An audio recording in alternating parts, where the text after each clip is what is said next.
Jelang arus mudik lebaran, kondisi jalur utama di Simpang Caman, Kalimalang, Kota Bekasi, Jawa Barat justru memprihatinkan.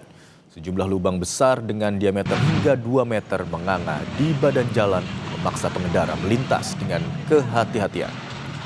Lubang-lubang besar menganga dengan lebar dengan diameter mencapai 1 hingga 2 meter dan kedalaman mencapai 20 hingga 30 cm.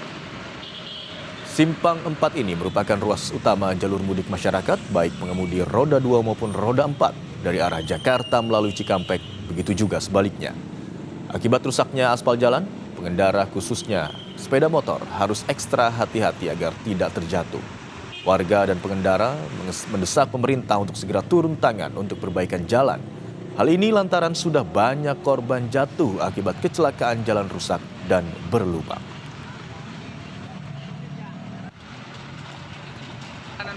Gini Pak, perut ini rasa keluar semua isinya Pak kalau berat sini. Gampang merusak ini dong kendaraan ya? Iya, ban ini cepat benar yang botak ya Pak. Abang tiap hari nggak lewat sini? Iya tiap hari ini Pak. Tiap hari lewat sini? Iya, ini susah itu Pak kalau jalan.